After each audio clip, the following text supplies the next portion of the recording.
our YouTubers as well. Hey there, fellow travelers. Mark here with Walter's World, and welcome. Whether you're watching on YouTube or you're watching on Amazon Live, we are here to talk about travel this Friday lunchtime. So if you want to follow us, we're on a number of platforms. You can follow us on Amazon.com/shop/Walter's World. We do lives there, and we talk about different products, but also we talk travel. And today we're just having a nice live feed to talk about travel and what's going on these days. And I see Lee Bridges is got to get back to work. All right, get back to work, Lee. Sorry.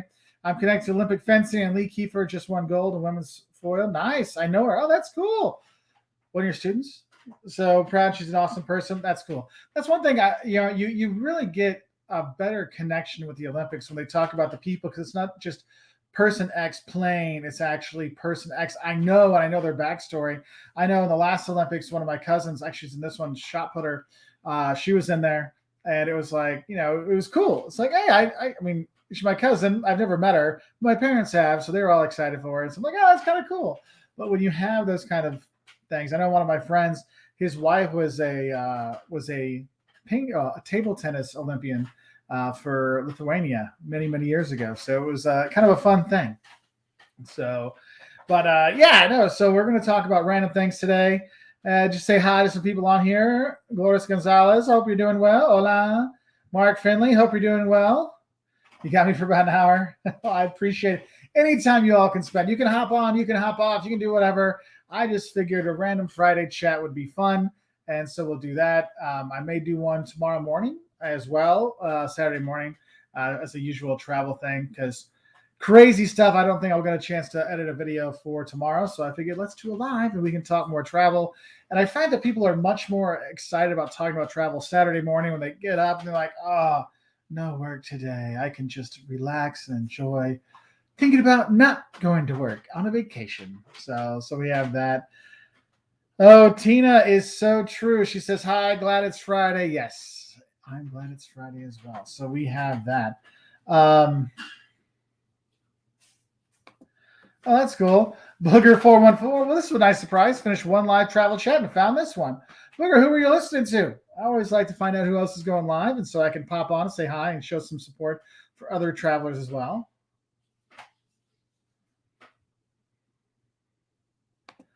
Deathlock Rocks 14 just booked a flight to Colombia for the first week for the first to work remote and for play.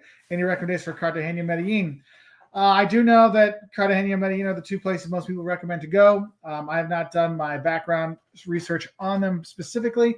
I know Jocelyn has been hammering to go to Cartagena for quite some time, and that was one of those trips that got kind of bamboozled when we were there. Our neighbor is from Cartagena, and she has only wonderful things to say. I don't have any really specific stuff, but that's it. I don't know. My brain is so fried, y'all. I wish I could speak more about it. Yeah, we did. We had an 8-hour drive yesterday that turned into about 11-hour drive with construction, and then we stopped a few spots. Went to Mothman Museum in West Virginia, and we were just. It was I did a little live last night on Amazon, and I was just dead. And Mark Finley's like, dude, go to bed. I'm like, all right. So we will. Oh, Bubba's on. Oh, wait, hold on. Laura says hi.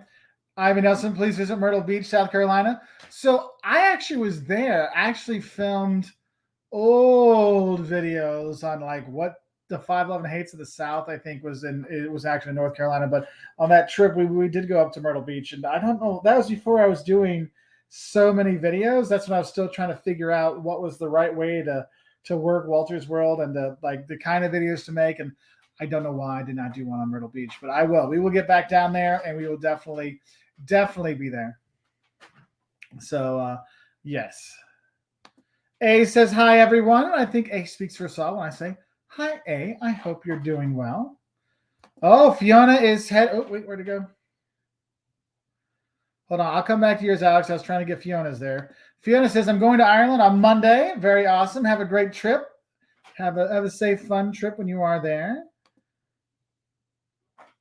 Kevin says, your vids have been very helpful.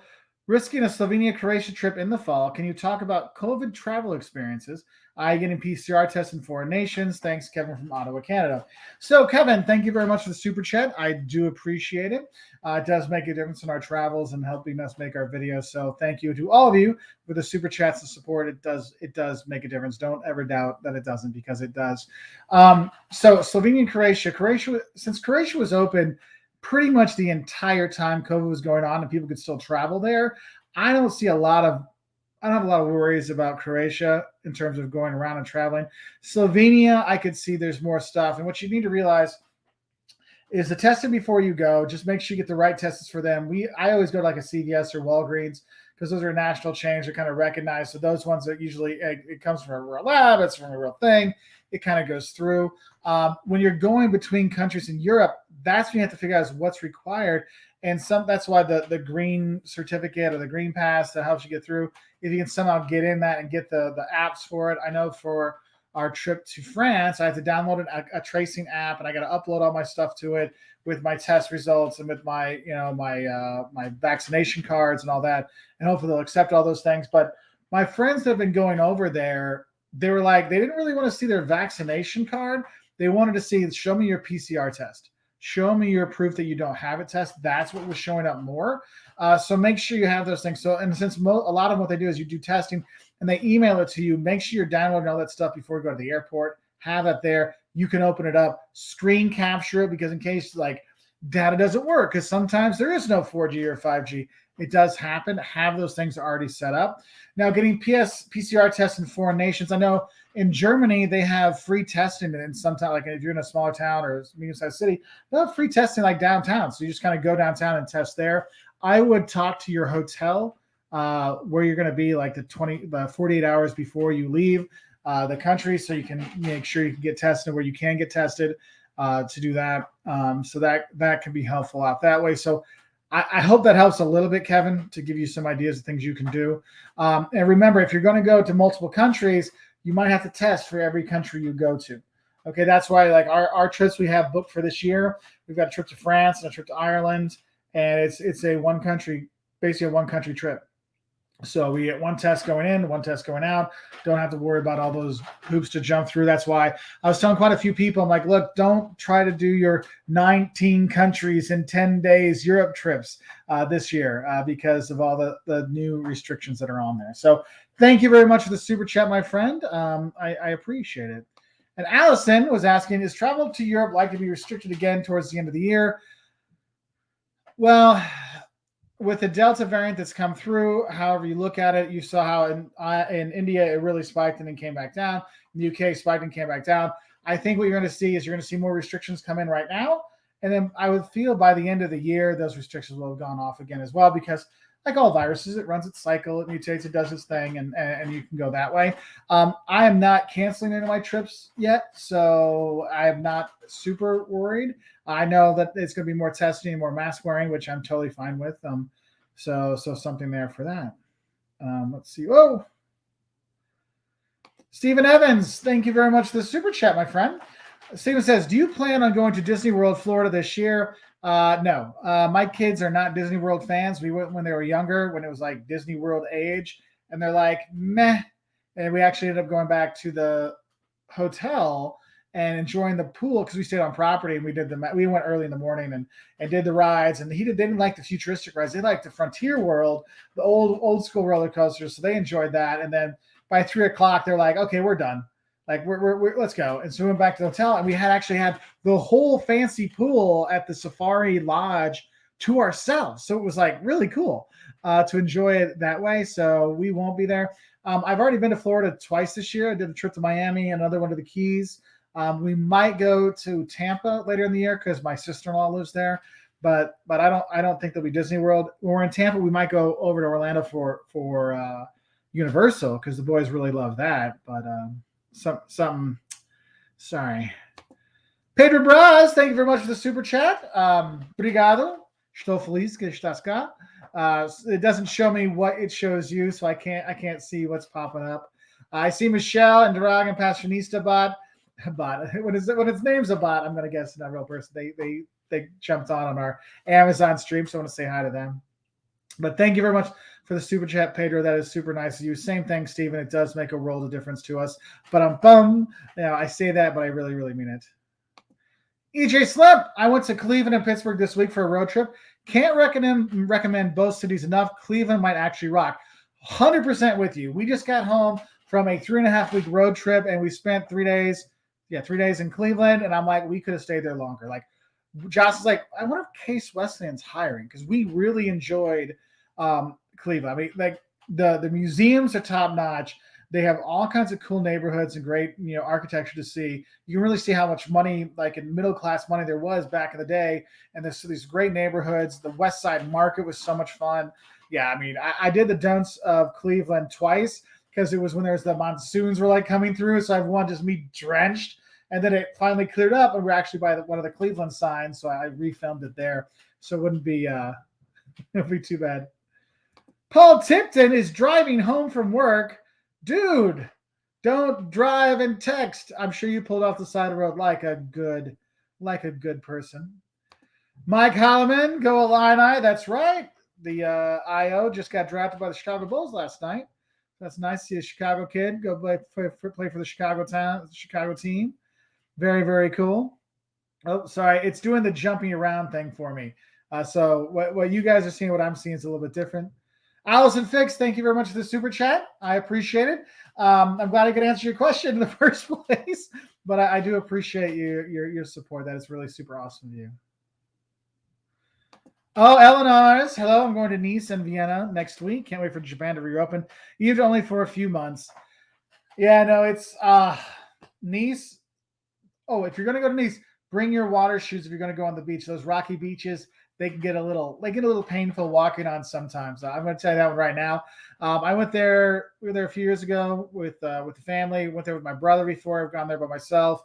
I actually have a 511 Hates of Nice video. It's got some cool stuff to see. Just heads up when you're coming out of the train station, you're going that way. Otherwise, you should be good. Vienna is always wonderful. So many great museums to see. The food there. Just promise me you'll go to a cafe. If you don't drink coffee, get a cocoa or a tea. Go there, have some pastries, and just enjoy like the cafe culture, which sounds so corny when you say it. But if you're there in the summer, you can sit outside and just enjoy the like Vienna passing by. For those who don't know, I'm actually a university professor in my day job, and I've actually taught 4 different classes for one of the universities in Vienna for 4 different summers. Sadly, 2 of the summers I got to be in Vienna, but the last 2 summers, this summer and last year, obviously with COVID, it was an online version. So not as much fun teaching for a university in Vienna when you're not in Vienna. But yeah, you will have a fun time there, Illinois. And yeah, Japan, I would love to go back. It is such a cool experience to go there. Oh, such a cool experience. So anyway, Mary Ellen, hope you're doing well. Good to see you on here. Let me scroll through. I had a big jumps. Fiona wants to know any travel recommendations to Ireland. Okay, so my usual thing, I have a ton of videos on Ireland, but I always like, whatever you do, if you're going to rent a car, fly into Dublin and then rent the car there and then leave Dublin. Do not take the car into Dublin. Do your exploration. Go to Kilkenny. Go to down to Cork and see Kinsale and the Blarney Castle. Do the Ring of Kerry. Then come up to see the Cliffs of Moher and Galway. And then if you're coming across that way, you can go up to the north and see that, and then finish and drop your car off in Dublin. And then take the bus in to the city and then enjoy Dublin without a car because you don't need it when you're there. It's just taking up time and your sanity. Just letting you know. Hey, another thing, if I don't get your question, don't feel bad if you have to post a little bit later because how it is with using StreamYard, it's not like when you see like 20 at a time. I see like 4 at a time. And they jump. And so I don't get to see everything. So I apologize. Let's see. I'm going to scroll up since there's so many that got jumped past. Ouch. I see the kids left the door open because there's flies in the house now. So Axel, my friend in Sweden. Good evening, Mark from Sweden. Hey. I noticed you have seen some dinosaur exhibitions at different museums around the world. Have you seen the tallest dinosaur skeleton in the world in Berlin? I have not seen that one in Berlin. I have seen them in the U.S. I've seen Argentina. If you go to Buenos Aires and go to the Natural History Museum there, they have a great collection, and their Great Hall has a ton at one time. That was really cool. Liam was really big into dinosaurs, like most little boys are. Back in the day, most little kids, and so we went to a lot of those over the years, and I've always enjoyed it. Probably the coolest dinosaur type exhibit that I've actually seen was in Kansas City, Missouri, and it was in Union Station, and it's not there anymore, but it was all animatronics. But it was not the cheesy Disney World animatronics or Chuck E. Cheese animatronics or crappy. It was like legit good. And they had Diplodocus, they had Tyrannosaurus Rex. They had probably 50, we're talking like movie worthy, no, National Geographic movie worthy dinosaur animatronics. It was incredible. And they're like, oh yeah, it's only a temporary exhibition. It's here for a year or two. And I'm like, where's it going next? They're like, well, we don't know. We think we might have it travel. I'm like, please let me know, because I will take my kids to see this anywhere in the world, because it was that good. Another cool place, Axel, if you're in Montana, in Bozeman, Montana, you have the Museum of the Rockies. And what's really cool is they have a progression of skulls of Tyrannosaurus Rex skulls and the Triceratops. See, Justin's listening. And they also have a Triceratops. So there's like 8 skulls of like infant, toddler, child, teenager, adolescents, all, and you could really see. And I think maybe in one of my Johnson Montana video or Shocks Montana video, you actually walk through and you can actually see in quick speed the Tyrannosaurus Rex skulls, and it's really, really cool to see all the different like ages of it. So yeah, it's a really cool thing to see. Let's see. Oh, thank you, Pedro. I really appreciate that super chat before. Thank you, my friend. Scott points out that England is open 4 a.m. Monday to Americans and EU citizens. Very nice, very nice. We were hoping, so last fall, we were hoping, our friends that listen, Derek, from Means of Travel, they actually went and spent like 3 months in the UK, when you could come quarantine for 2 weeks, then go travel around before the big shutdown happened in December. And we wanted to do that too, but Liam's passport was about to expire and you couldn't get new passports at that time. So we're like, oh, we could have, because the kids were all online. So we could have been online and the kids could have gone to school online and we'd be doing that. So I wish we could have done it to see more of the UK, because it's really cool. England, that's one of the things, is that was the first trip that got canceled for me. It was my last trip to England, because I had a VidCon in London I was going to, but I ended up canceling. I was supposed to go to York, and there was flooding in York, and then they had just closed like the holiday end of for quarantines for COVID stuff.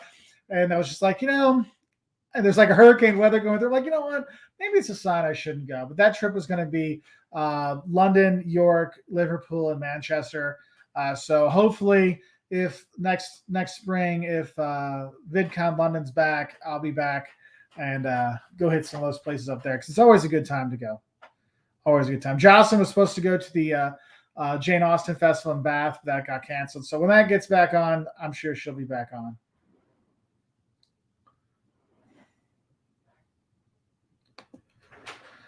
So Wendy says, when are you going to France? I'm leaving on September 25th. Hopefully you'll be there before me with advice in getting there. The France Health Pass, I hope the French get together by September. So yeah, there's an app you download, and it's a tracker. There's more stuff you can do. I'm working on ours right now, because I did it for me and my mom. So I will be making videos, because I will be there before you. So I will make my normal videos when I'm there, but also I'll be making some about what you need to know with the apps and stuff like that to help people travel and testing and stuff like that, to give you an idea of how do I test from abroad. So I'll be doing videos on those. So the new videos from this next France trip, there will be a few things like the don'ts of Colmar and the shocks of Strasbourg, but it'll be a lot more like timely stuff, like, hey, what you need to know when you're traveling with COVID and right now getting to Europe and all those things. So I will be doing some of those.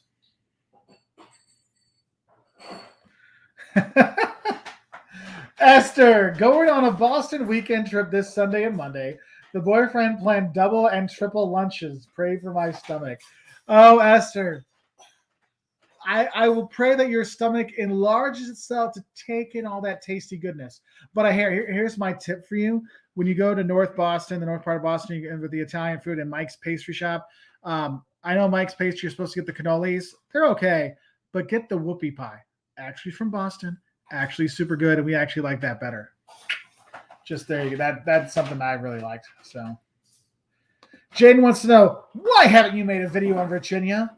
Because I'm bad at directions and I keep ending up in West Virginia. So we went to West Virginia twice this year and not Virginia. I will be getting there. We're looking to go to DC to visit our friend Rob from Trip XCC and some friends that live there, and Jocelyn's cousins there. So we got a lot of people to visit when we're there, and we're going to do some Virginia stuff then. So if you have advice, feel free to send me a DM on there if you want anything specific you want to look at. So Sarah says, Greece in October, any restrictions between islands I should know about? As of right now, not so much, but October's so far out, I wouldn't even want to tell you anything because so much can change between now and then. So, and Ivy wants to know any travel recommendations for Italy. Go anywhere and everywhere you can, eat everything you want. Just make sure you walk at least 3 blocks from any tourist site. Because if you eat within a block or two of a tourist site, the prices will be higher and the Italian tastiness will be lower. So go farther away where the locals are actually at. Hey, Lori Sims, hope you're doing well.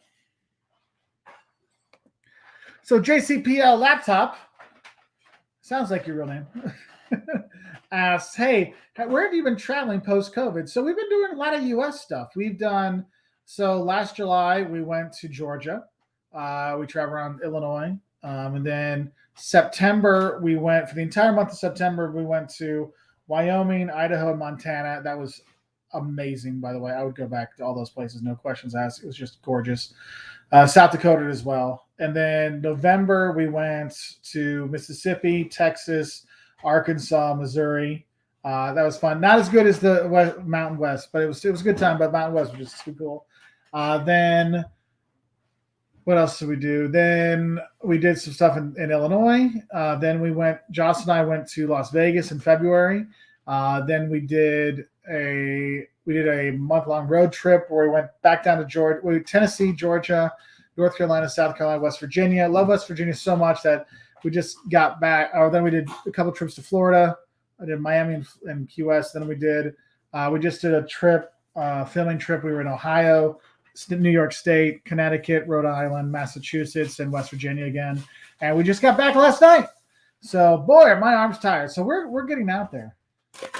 I have bruises because we went whitewater rafting, rappelling, zip lining. I did an aerial course, which I'm pretty sure that's where all the bruises are mostly from. Oh, except for the ones you got shot in the butt. I have a big one about this big from paintball on my butt. I'm not going to show you that, but I've got YouTube won't let you do all that. This is from this crazy aerial thing. I swear ex-Navy SEALs made this thing because you were climbing up crazy ropes and zip lining and it was absolutely incredible. It was so much fun.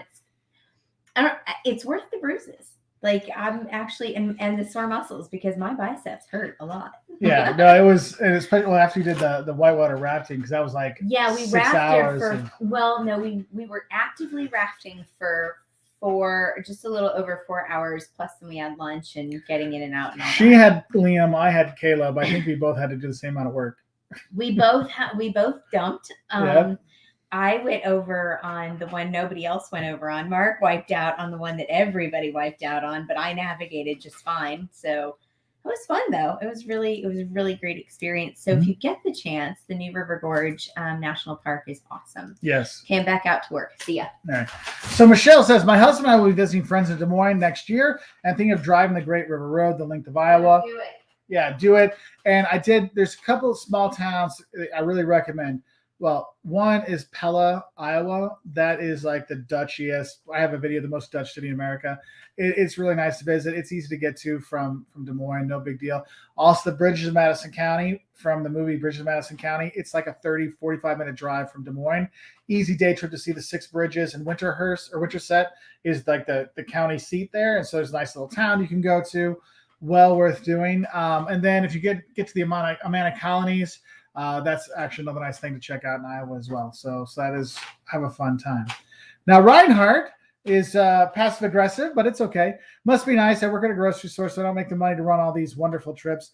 I understand, and I think one of the things we try to do with our travels is we try to show people places they could go when it is time to go, and we also talk about ways to save money in order to travel. And so there are things that we do in order to be able to travel. We are blessed to be able to do this. So I got to say, Reinhardt, it is tough, and I don't think everybody can travel as much as we do. So I thank God every day that we've been blessed to be able to do this. But I'm glad that we can help give people an idea. So Reinhardt, when you get a chance to travel, you actually will get to go to places you really want because you got to watch the videos and see what is the best place for you. Because if you don't have a chance to travel, that's actually one of the reasons why I started Walter's World, because I saw all these vlogs and all these blogs that made every single place seem amazing. And then I would have friends that had 10 days of vacation a year, and they get maybe one trip to Europe in their life, and they go to this town because somebody got an extra beer, and they're like, oh, I want to make this town sound great. And it sucks. It's like, that's not right. I want to make it so people can really get the most out of their vacation, so nothing gets wasted. So let's teach you about the mistakes you might make. Let's teach you about the don'ts. Let's teach you the culture shocks. So it's not bad things for you. It's things you already know it's going to happen, so you can use that to your advantage when you travel. So Reinhardt, don't worry. Travel will come, and I hope our videos can help when it does. Let's see. Lori says she rescheduled a trip, September, October trip to Vienna. Oh, I'm sorry, Lori. Okay, Stephanie Stewart. I love your channel and videos. I have a flight credit from London trip canceled in 2020. Looking to travel in the States, possibly California, and your ex for a first-time visit to Cali. Okay, so my favorite city in California is actually San Diego. I love San Diego. I love beaches, the zoo, Gaslight District. They're all fantastic. Traffic sucks everywhere you go, so that's not really, it's different. But I find the people in San Diego to be friendly as well. Not as, not so much stuck up or anything like that, but it's a really cool city to visit. I would say, if you do San Diego, you go to Joshua Tree National Park. There's other places you can go when you're down there. And LA is really close. You can kind of bundle those together and do that. And you can, do the Pacific Highway up north and drive to San Francisco and see that. I mean, those are three biggest cities, but they're most popular for a reason. But make sure you take the time to maybe go to Yosemite or go to Death Valley or go to Joshua Tree National Park to get some of that as well, because there's more than just the really cool cities that are there. I have never, Phoenix, I don't go to Phoenix, so I really can't tell you anything about that. I'm sorry. Tickle and Charlie, thank you very much for the super chat. It doesn't say what your question was, so if I see your name pop up there, I will gladly answer it, but I appreciate the super chat. It does make a huge difference, so thank you very much. Oh, Paul Tipton, are you tipping while driving? My friend, as much as I'd like to hear your voice, I have a home to go to 1 hour away. I'm parked in the lay-by, so I'm going to say goodbye and have a nice day. All right, thanks, Paul. Love you, buddy. I guess you're probably not going to hear this because you're back on the road, but I appreciate it, my friend. So Petra is going with her sister and mom to Corfu, Greece on August 9th. Any recommendations or tips? Corfu, sometimes people say it has a bad reputation for being too much partying. It's not. It's a fun place to be. Do not feel you have to overpay for food, because a lot of tourists, when they go there, think, oh, it's expensive. No, you have plenty of opportunities to travel and have fun when you're there. So don't even worry about that. Look and see when you hear Greek spoken, go eat there. That's my best advice for you when you are there. Let's see. Fiona, sorry my phone died, but thank you so much for all your thoughtful tips. I'm getting married next year in Drumline Castle and Clare along the Atlantic Way. Oh, congratulations on the upcoming nuptials. That is so cool. That is so cool. Thumbs up. Yes. Hey, if you want to give a thumbs up, I really appreciate it. It does really make a difference with YouTube and all those, if they see that people actually do like the live feeds, because people aren't watching travel videos. It's weird. Well, not weird, but when Europe announced that they were going to open up travel again, our views went May and June were the same as they were in 2019. They all came back. We were down 75% before that, and they all came back for May and June. But then once the new variant popped up, people are getting scared to travel again. The numbers have completely crashed down again because people aren't thinking about travel now. And so when you give when YouTube and the algorithms see that people aren't watching travel content, they're not going to show you travel content. That's why if you don't watch some YouTube you don't see a couple of their videos in a row, you don't click on them, then the YouTube doesn't show them to you anymore. Because I'll have people that will comment like, "Oh, it's so great to see your videos again. I'm glad you're making videos again." I'm like, we've been making videos every Wednesday and Saturday since 2014, and we've been on here since 2009. So what? But no, I mean it's one of those things. So I really appreciate all the thumbs up and likes. It really does mean the world to us, and I just want to say thank you. And really, thank you to all of you that are on here on a Friday. I know you've got all the you got things you're going to do. So you in the UK or in Europe, you're getting ready to head home and enjoy your weekend. And our people in the US maybe grabbing a bite, putting this on while they're grabbing lunch at work. And I just want to say thank you for letting me jump in there.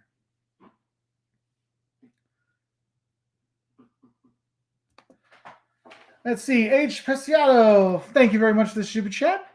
Between making Madrid, Dublin, and Bucharest my entry city, okay, from LAX for a 10-day Euro trip suggestions. Planning going to Budapest and Prague after. Okay, so the distance, it's a long train ride from Bucharest to Budapest, even if that seems like it's close. So you're going to be flying from wherever you go. I would say as a tourist for an entry city for things to do and enjoyment level, I would go Madrid 1, Dublin 2, Bucharest 3. And then from there, I would fly down to Prague.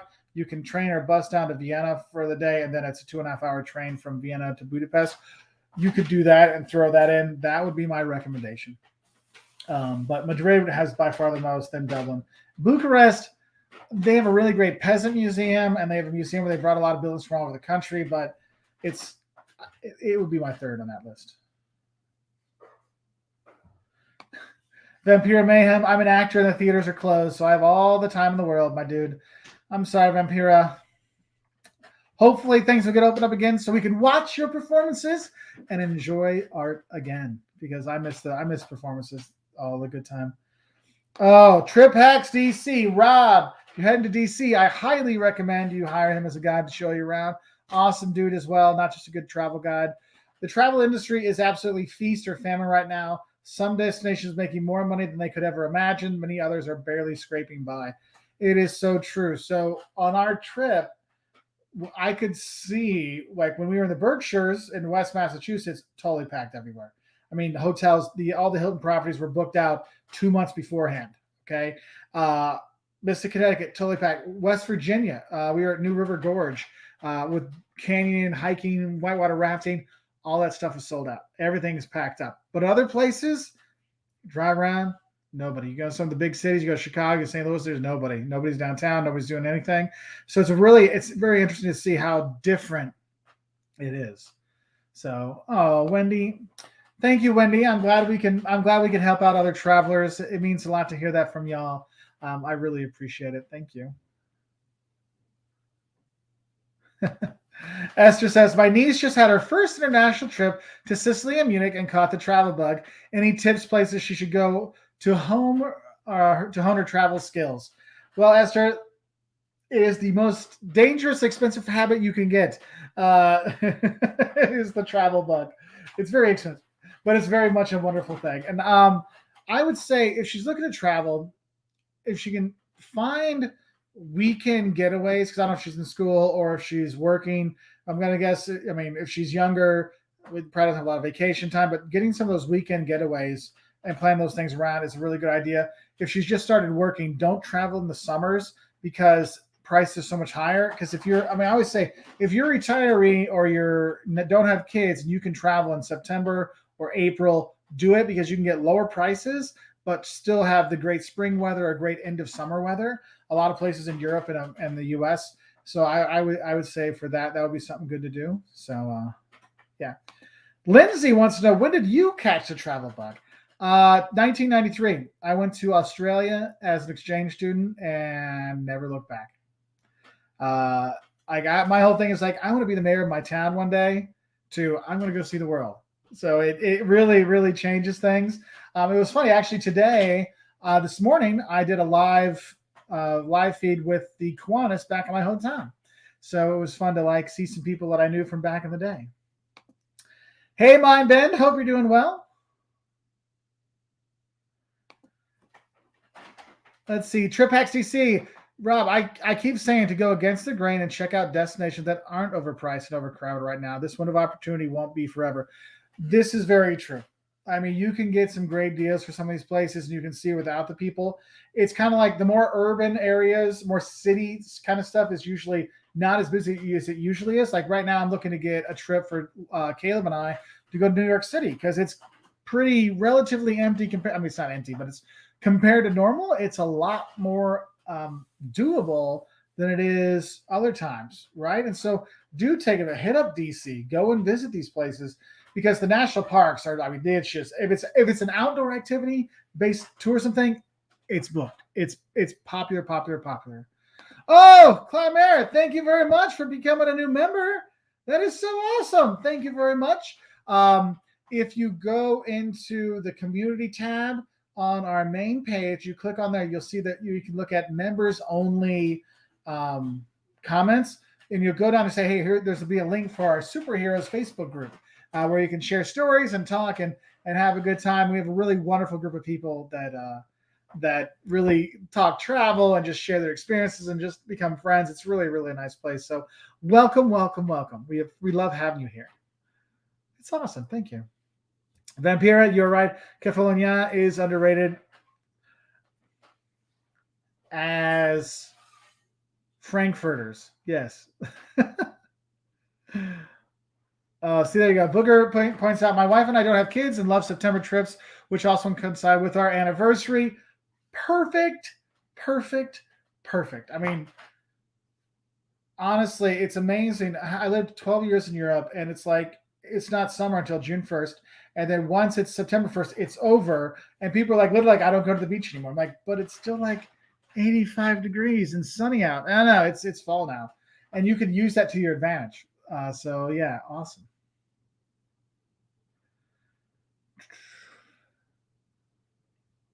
Oops, sorry. Okay, Viking Turtle has a serious question. What if you have medical issues when traveling? Especially asked if you're visiting a less developed nation. So this is why it is super important if you're going to go places, and you might not think you're going to have issues, but having trip insurance, having medical travel insurance, because trip insurance is different than travel medical insurance. Trip insurance is like your trip and you get your money back.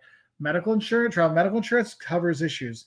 And a lot of times your medical insurance back home won't cover you abroad. So you got to make sure and see if it will. Sometimes it does. That's why I always buy extra coverage when I'm going to go, just in case. We've had friends with heart attacks, broken legs. I mean, I've had students break out in hives. They didn't even know they had allergies. Things do happen. So if you do have medical issues when traveling, you can always call the embassy. The embassy won't recommend a doctor, but they can give you a list of doctors that speak English that can help you out.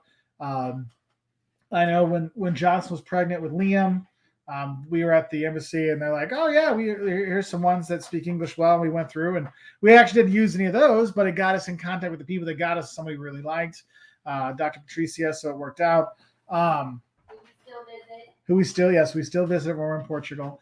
Another thing I would say is if you're in a less developed place, just look at the Lonely Planet books. I mean, there's some back there. You grab the Lonely Planet book and see if they have any special numbers or any things you need to look out for. We always take basically our own like medical kit when we travel, so we have those things we use when we go abroad. So there is that. Mine, Ben, is there a country you have not visited? Yes, there's a number of countries I have not visited. It was funny. Last year was going to be 20 countries in 2020. And we got to 2, the U.S. and El Salvador. So it didn't quite work out. But we're going to catch up one of these days. We're going to catch up once we can really start traveling again, abroad at least. Damian Palmer, best Christmas destinations, Christmas markets in Europe. We got the week before Christmas. Okay, Germany wins. Germany has the best Christmas markets. Austria has great Christmas markets too. Those are your 2 best ones. You go to big cities, you'll find Christmas market stuff in London. You'll find it in Paris. You'll find it in Prague. Prague's cool too. But wherever you go in Germany, you're going to find a Christmas market. And I like the Harz Mountains. Wernigerode, Quedlinburg is really nice. If you want like a traditional kind of things, you can go to places like Nuremberg, which is like the capital of the Christmas markets in Germany. Also, if you want to go to France, though, if you go to Strasbourg in France, that's kind of like the Christmas capital of France. That's kind of nice. One thing I would say is if you're looking at small towns and Christmas markets at small towns, a lot of them will close up on the 23rd of December. So the 24th, you won't have anything, and the 25th is a holiday. And in Germany, the 26th is also a holiday. So nothing's open those days. But if you're in big cities like Berlin, Hanover, Frankfurt, the Christmas markets go a little bit longer. But in smaller towns and medium-sized towns, it's like the 23rd, and then they're done. So just something to have a heads up for. So Karen Phillips, question, flights to Portugal are so affordable right now. Is now a good time to visit? It's always a good time to visit Portugal. I lived there for 5 years. I remember I had to wear like a sports jacket a few times because it never got cold. I lived in Lisbon. It was always beautiful. And it's affordable. People are super nice. Lots of people speak English. Tons of tourists go there. So there's a lot of apartment rental accommodation, which has hurt the locals. But yeah, no, it's good to go. It's good to go. Bob the Troll went to Germany this summer based on your recommendations. Thank you so much. You are very welcome. I'm glad I could help out. Excuse me. So Mindband wants to know if we're going to go to Detroit. We actually are looking at a Detroit trip and going up and doing kind of doing a circle. Yeah, well, actually, we're going to go to Traverse City, then Mackinac, then Detroit, and come back home. So there's that. So here's one. Ram asks, tour operator for Egypt tour or book on my own? You can do both. It's not impossible. I usually tell people if you want to use a tour operator, it's when you want to be taken care of and you don't want to take any chances, and so you use them to do it for you. So maybe this one, if you're asked the question if I should use a tour operator to book it myself, it might be good to use a tour operator just so you have someone that's going to help you out. But read the reviews on the tour operators because they vary. They all take it the same. It's the same Sphinx. It's the same pyramids, but they give you a different experience in terms of the guides. Read the reviews on their guides and their safety policies, and that would be one thing I do. Yes, that's right. Holland, Michigan, and also what's the town that does all the Christmas stuff? It's with an F. Dang it, I can't remember. Mason D is going to hate me because I do not have any videos on Colorado. Sorry. Peter Sutherland obviously has the wrong channel. Says, Walter is the man. Thanks for writing great content. Thanks, Pete. I appreciate it, my friend. So, Boot Dog, I'm going to use your question to go off on a tangent for a while. Would you list an old restored home on Airbnb? Yes, and I would list it as an old restored home because you want to make sure you're marketing that to specific people because you don't want people using it as a party house. So if you use an old restored home and then you can sell that story, you can charge more for it. If you have the period pieces and you have things that are in there and like, we went, what was the Yankee Doodle house or something like that in Mystic? And they've redone this old farmhouse, and it's just so cool that I want to go because it's such a cool redone farmhouse. So they can charge a premium for that. And when you're looking at, and if you're, this is, so yes, the answer is yes. But I think another thing I want to talk about with Airbnb, I've had some really in-depth conversations recently with former hosts, former super hosts, current, and basically, 5 years ago, or 4 years ago, somebody was a super host. You're like, oh, it's going to be a good experience. Now, how the system can be relatively easily gamed, the super host title isn't really anything special anymore. We stayed at a couple super hosts on this trip, and we've stayed at some over the last few years. Yeah, Justin's can always because they don't have a full-length mirror. I mean, no supplies. I'm like, how the heck did they get a super host rating? Well, it's because if you're scared, remember, they rank you too. And if you're worried that if you give them a bad review, they might give you a bad review, people overinflate the scores. So something to kind of think about. JF, hey, Mark, have car rental prices returned back to normal? Or are they still higher? In main destinations, they're still higher. Not as bad as it was a few weeks ago, but it's still there. Andrew has a question. How does one travel with $0? It's not easy. And when people say they travel for free in those videos, that's a bunch of BS. They spend a lot of money on their credit cards to get free miles. That's one thing I don't like certain blogs and certain other things that really promote that. Look at all what I do, and I don't pay anything. I do it all on miles. No, you have to spend because all these credit cards, pretty much all these credit cards, you get free stuff after you spend $3,000 in your first 3 months or $5,000 after your first 3 months. So you have to spend the money to get the free stuff. So yeah, it's free travel for that, but you did have to shell out, $10,000 in spending to get there. Okay, so So I want to crush that rumor or that BS thing right now. There are ways you can travel cheaper. Okay, that can be whether it is the times of years you travel.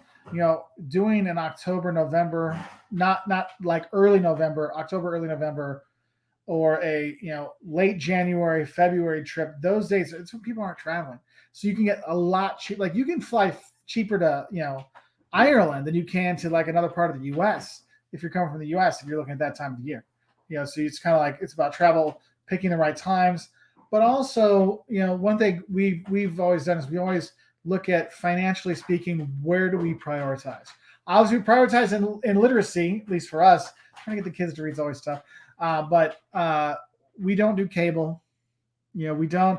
I don't go out to the local Italian restaurant. I tell myself, look, I can save that money and make my own Italian home, and then I can have real Italian food in Italy. And so it's about the financial sacrifices to get the reward you want, and it's not always easy to do. I'm not going to lie to you, but there's some things you can do to try to work towards that. So I do wish you luck, Andrew, but it's never going to be free. But there's some things you do that can make it cheaper. Yeah, Frankenmuth. Thank you, Kristen, and all the people that were talking about that. So Kyle asks, advice for planning COVID trips to Europe. Do you think that we'll have issues moving from country to country, or should we just stick to one? You can test when you go to the other countries, but honestly, I would just stick in one country.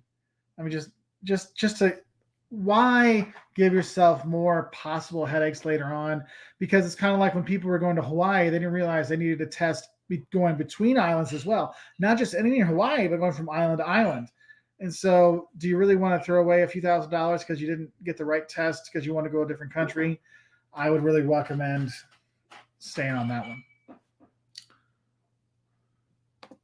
Okay, Candy Pinky, how do you decide between a hotel or Airbnb? Is Airbnb better for 7 days or more? Yeah, an Airbnb or apartment rental, VRBO.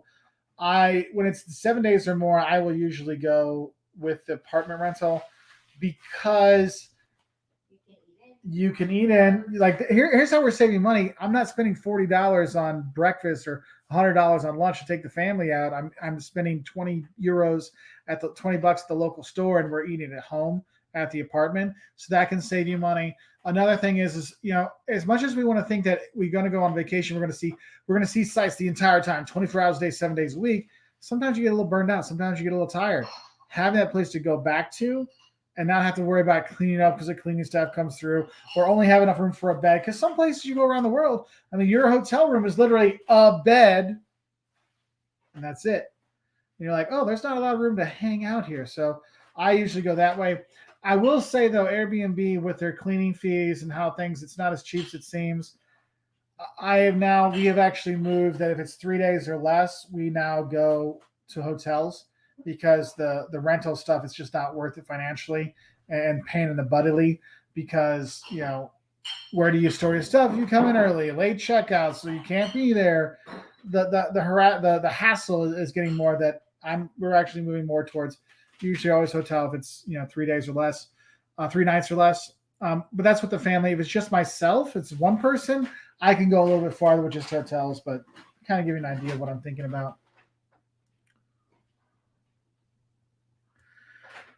Eric Zvartwitz, when we put my professor hat on, it says, I know you're a marketing professor, not economics, but I was curious what you think about the current money situation. All the money that was created this year, will inflation go up a lot, can also be in here.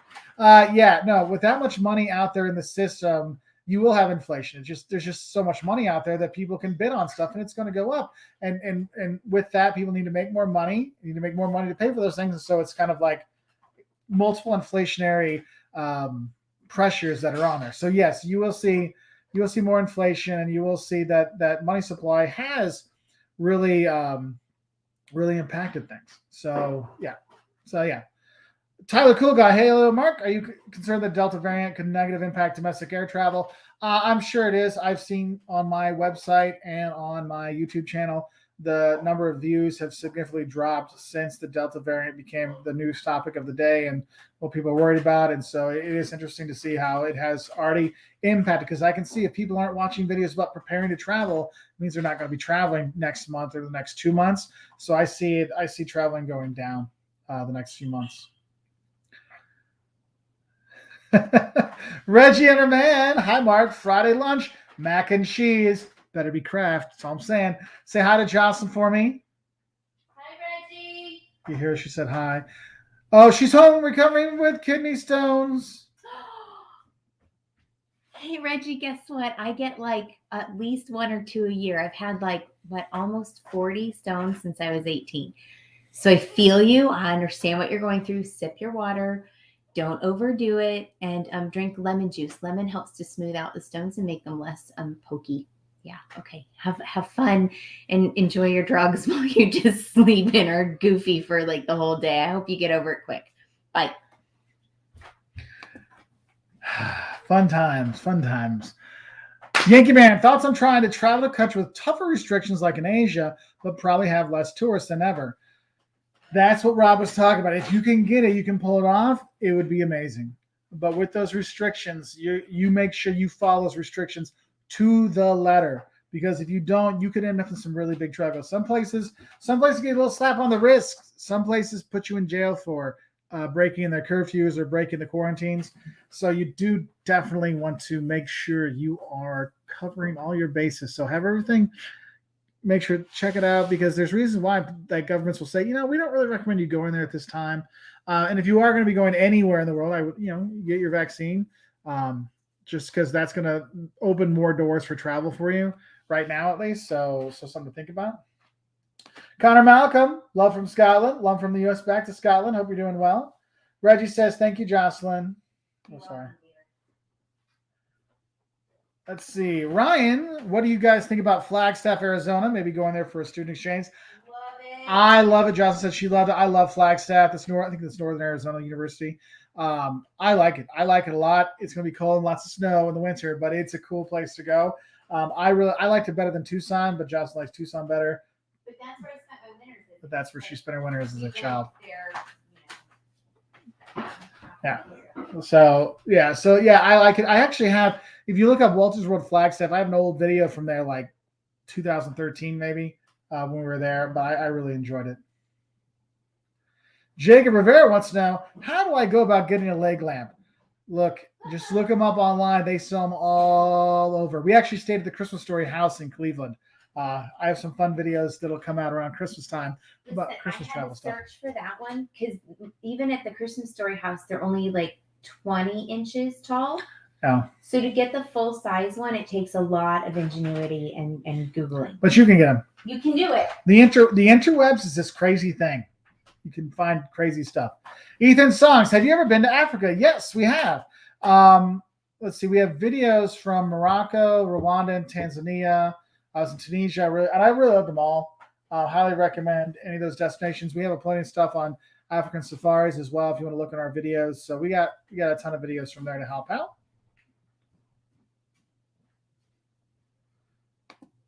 And my PVV, I've been seeing 200 round trip airline ticket specials, but without car rentals. Any advice for an alternative?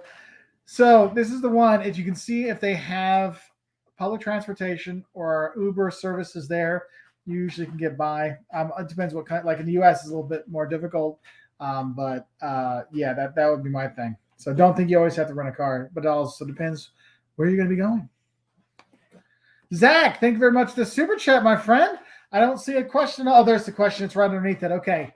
So Zach asks, hey, Mark, any tips for visiting Paris or Prague around Christmas time? Hoping to see the Christmas markets. Love your videos. Okay. So Zach, Paris and Prague both get super happen around Christmas time. People love going there at that time. All the sites are the same. So you can watch my normal Prague and Paris videos to get the sites and what to do and not. What I would say for the Christmas things, Prague's Christmas market in the Old Town Square is a lot of fun. You'll enjoy going there and spending your evenings there when it's open. Paris, they're more spread out around the city. There's not one central kind of Christmas market to go to. There's little, like it squares around the city or parks around the city. There'll be extra carousels and extra, vin chaud, hot wine you can have. So you will eat well in both. One thing I would say is they both get lit up quite a bit. The only kind of safety thing I would say is Paris and to some extent Prague. When it gets right after Christmas, getting closer to New Year's, people start throwing fireworks around more. So if you're in a big spot, just have a heads up for that. But yeah, no, you both of those are great things. I spent Christmas at both places and had a great time in both. So you will not go wrong with either of them. So you will be having a fun time. One thing I will say, if you're looking for dinner reservation, if you're at Christmas Day, Christmas Eve, those times, finding a place that's actually open on those days might be more difficult. So book when you find a place you can go, okay, and a place you can stay.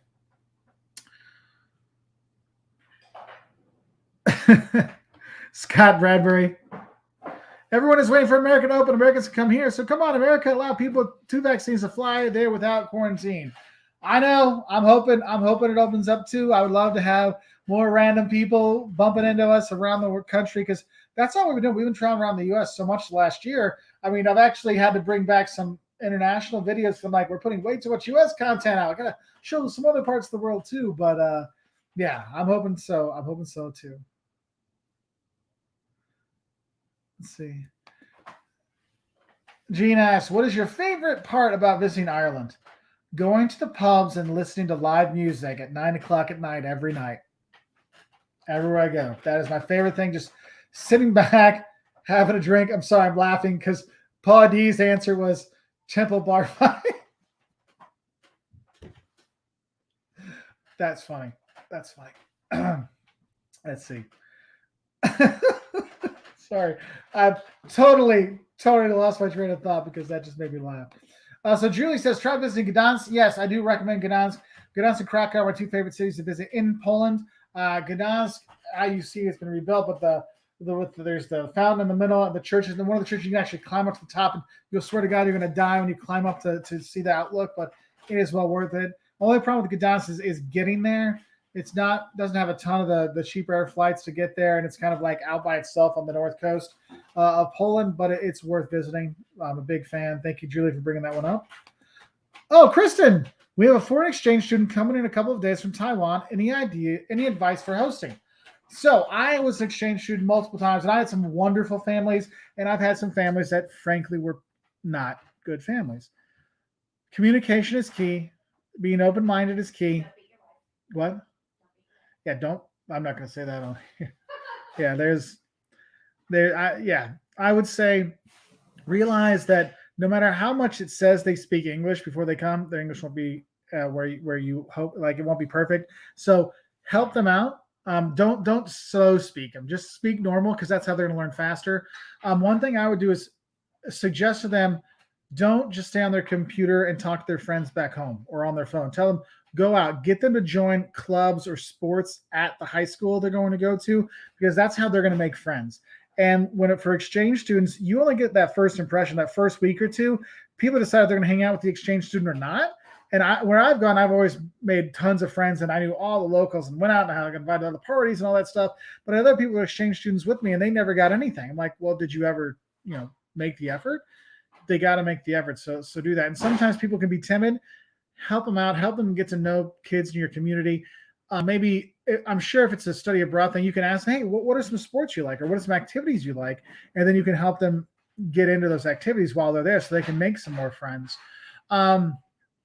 Another thing I think is appreciated is if you can take them on, weekend trips or day trips or something. I live by Chicago, so we actually never go to Chicago, but maybe you do a weekend in Chicago to show them, or you go down to St. Louis for the weekend to show them these things.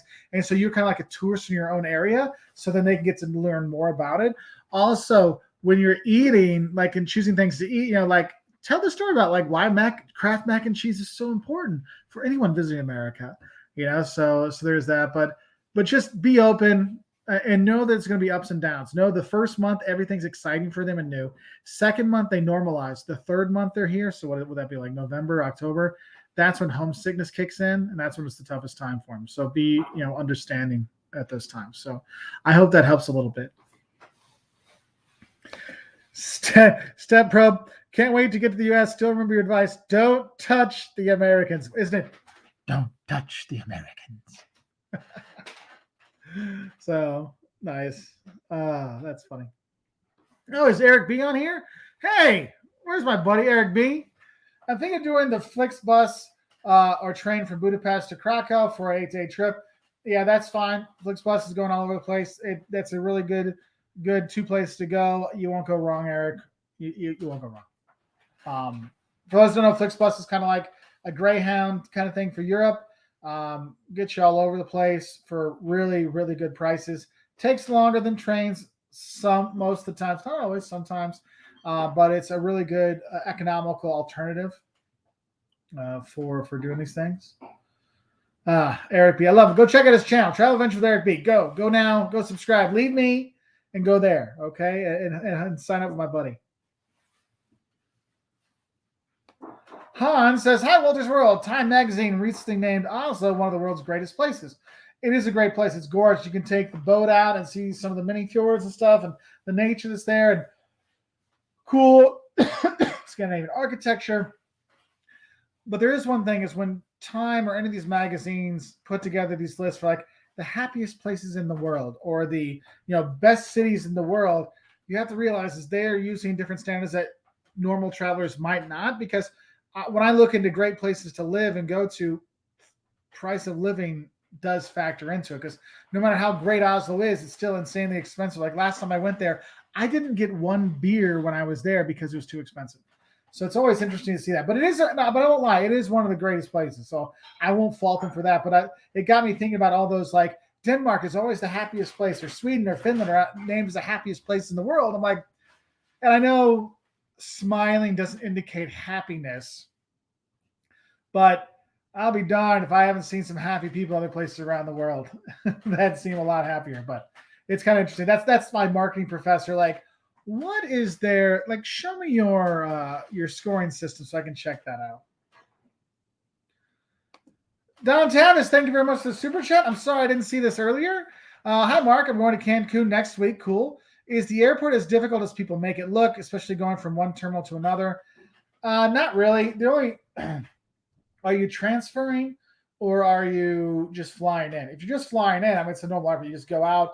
You just got to kind of fight your way through all the, well, probably not, maybe not fighting away so much through now, but the condo salesman and the timeshare salesman, all that stuff. I would arrange for a pickup at the airport for you. So it's just out there waiting for you and picks you up and gets you through all that. I would do that. If you're transferring, I mean, if you've gone through JFK, you'll be fine. If you've gone through O'Hare, you'll be fine. And just, give yourself a little more time. I think the reason why Cancun, I mean, it's not the perfect airport. I'm not going to say it is because it's not. But I think why people get like it gets kind of a bad rap because you have a lot of tourists that actually go there and it's their first time traveling internationally. So it's your first time, you're not sure what to do. So of course it seems like it's not right. After you travel a few times, it's just another airport. So don't worry about it, Don. You will be just fine, my friend. Let's see. So many questions I missed. Kind of got stuck there. Somebody was in Denver. Hello. So I'm just kind of scrolling down here. Candy Piggy, what places felt the least safe to you? I don't know. Because there's places that, I mean, here's the thing: is there's places that are known to not be the safest place to go, but I didn't really feel too uncomfortable. Like I've gone to Brazil tons of times and never felt really too uncomfortable. I've been to El Salvador, and there was times I thought I should feel uncomfortable, but I didn't. But then there's other times. Is that a man or a woman? Candy Pinky. As a woman, I wasn't very comfortable in Morocco. I have friends who have traveled there just with groups of women and they felt fine. But I, with my husband and sons, did not feel fine. And I don't know what the difference is there, but that was something that was uncomfortable for me. In El Salvador, when we were on the coast, I felt fine. When we were in the city, I didn't feel uncomfortable. I didn't feel not safe, but I felt like I needed to. We always say, have your head on a swivel, pay attention to everything around you. And there were like when we were in the city in San Salvador, I felt like I needed to do that a little bit more in a couple of areas, but generally speaking, I was fine. there are places that I've been in Brazil when I'm like, well, Sao Paulo and Rio, like I'm really paying attention, but they're big cities, right? Like, it's not that I felt worse there. Well, I don't know. There were a couple places in Rio where I was like, like just a little bit shifty, but we were also not necessarily where all other tourists would be, simply because we have friends and family and things in these places. And so we're going to places that you as a normal traveler probably wouldn't do. But yeah, those for me, those are the places that I was like a little questionable. I didn't feel like anything was going to happen. I just felt like I needed to pay more attention. Yeah. Oh, also, in France, under the Eiffel Tower, I'm never okay there. She gets so freaked out. I get panicky. Like, and I'm okay in crowds usually, but I don't know what it is about under there. I feel like we're all like cows, like we're all herded, and like you can't get out if something happens. A little bit of claustrophobia. It's more like I'm gonna get trampled, not like something else is gonna happen. Just anyway, a wee bit of claustrophobia. So those are mine. But I will say that and I felt like Rwanda, Tokyo. Oh my gosh. Even in Beijing, like I've been in some big cities and I felt completely fine. So it's just, it's really, and I think it varies by the day. It depends on who's around you, like there might be some people around you that are just unsavory that minute, and not necessarily the next day. So there you go. All right, your turn. So that's why for me, for those of you on Amazon, the phone died, so I'm gonna have to put the Amazon one back on here in a little while. I'm charging that battery back up because I think we'll go a while longer. We've got some really good questions here. I know for me, when I haven't felt safe when traveling is when I haven't been done enough research, basically. Now the only times I was worried. Let's see, people tried to rob me a couple times. They haven't got me, but there's been a couple times. There was in Portugal. That happened in Lisbon, actually, on the Green Line. Exactly where everyone said, watch out at that station. Russia. Oh, yeah, the cops. I got shook down by the police in Russia, but I was a lot tipsy at the time, so it was more funny scary, but funny. I've been shook down by the Border Patrol in Paraguay and Argentina before as well. But I think I should make some videos to talk about some of my incidences with the polizei, let's say, around the world, like when I was filming with Leah or with Caleb in in Beijing, and the cop comes over. I'm like, oh hey, he's like, no, I can't film him. I'm like, okay, sorry. It's like he was really friendly, but kind of got me worried. Oh, Chris, thank you very much for the super chat, my friend. Hey guys, just checking in to say hi. Hi, Chris. Hope you're doing well. Thank you very much for the super chat. Ethan, I want to go to Africa and get chased by a lion. Maybe not a good idea, because actually they don't let you get out of the Jeeps because of that safety reason. That's like if you're on a safari, you actually don't get to walk into the bush to go to the bathroom because something might get you. You actually go to the bathroom off the back, like you walk out to the back of the Jeep, and you just practice your squatting. Before you go, practice your squatting so your legs are ready to squat down and go, because that's what you're going to have to do. Nomadic Ambiance. That's a cool name. I like that one. Thank you very much for the super chat. Hi, Mark. I'm planning a trip to Switzerland this winter. Okay. What are your favorite towns? Preferably mountain towns with good hiking. So for me, Lucerne is always a must. That is a cute town on Lake Lucerne. It's just gorgeous. It's where I filmed I think it's where the 511 Haze of Switzerland and like Swiss words you should know. It's been a while since I've been there. We got to do some updating. It's another trip that got canceled because of COVID.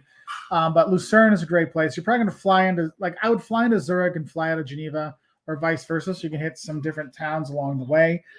Probably the best outdoor activity town is Interlaken. So you can do your spelunking, and you can do your canyoning, and you can do your rafting, and that's a really fun place to go. Like that nomadic ambiance, go to Interlaken, have fun there. But wintertime, some of those things aren't possible, like you're not whitewater rafting in winter. But the thing is, when you go through there, the train rides will be the most gorgeous train rides you've ever seen. I mean, just incredible. So you'll be good there. Hey babe? Yeah. What's the mountain your mom? Zermatt? Yeah, Zermatt. Zermatt's always popular. And if you're going to fall, winter, I mean, hiking winter, it's more skiing. You're going to be skiing, not hiking. Fall, you'll be doing some hiking. Maybe you get a chance to do some skiing. It won't be a cheap ski adventure. I will not lie to you about that, but it will be top-notch professional level, like how they treat you and everything. Service there, it's not friendly, it's professional. So it'll be a good time for that. So nomadic ambiance, I hope that helps out a lot. Oops, hold on. Ooh, Cassandra is going to Portugal in October. Any restaurant recommendations? Okay, so I don't usually give restaurant recommendations because restaurants change so much. It's the kind of food you want to get. There is a restaurant street in Baisha in the lower district of downtown. It's a tourist restaurant street. The only reason you would go eat there is if you want to eat at 5 o'clock in the afternoon because the good restaurants don't open up until 7 or 8 o'clock at night. Okay, so you want to be up in Barrio Alto, you want to go up there. There's tons of restaurants up there you'll find. Ask your hotel or your B&B or wherever you're staying, where's the closest Tashka? And Tashka is Tasca, and that is the local mom and pop restaurants that we would go to. I lived there for 5 years. And that's the only place I would eat is mom and pop restaurants. And you will. What? Jocelyn said Tasha made her fat. So, and her cookie made me fat. So I was skinny there. So it just depends on what you're doing. So there is that. But go in the Barrio Alto district. That's where the clubs, bars are for later in the night. But during the evening, there's a ton of restaurants. You can eat really well there. But actually, anywhere around town, if you see a bunch of Portuguese people sitting there, you'll be fine. You'll be totally fine. Okay. Hitting tax 26. Sorry, I'm late. It's okay. I still love you. No, it's dead. I got to charge it back up. It's at like 5%. So let's see. Oh, David O'Malley. What are your favorite day trips from Madrid? If you're going to do the 2 day trips I recommend the most, Segovia and Toledo.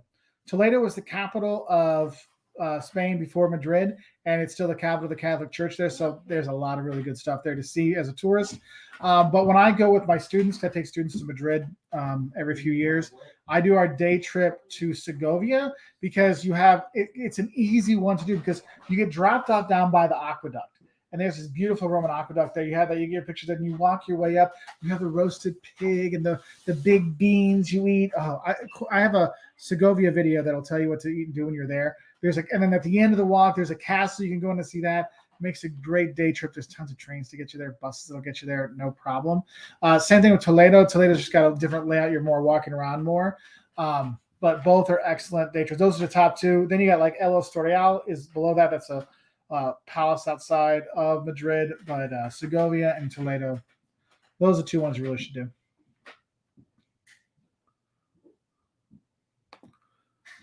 Hey, Cindy from Tennessee, can you please name some cute small towns in Italy to make your home base? What in Italy? I don't know if there's small towns, because small towns make it tough for you to make it as a home base. Meaning places, I would say if you're looking for Tuscany, I recommend Lucca as a base and do day trips to go see Florence.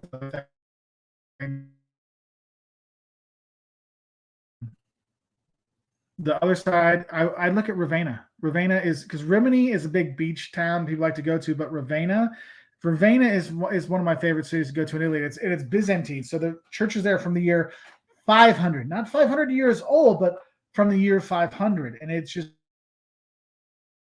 there. You can go to Rimini for the Marino.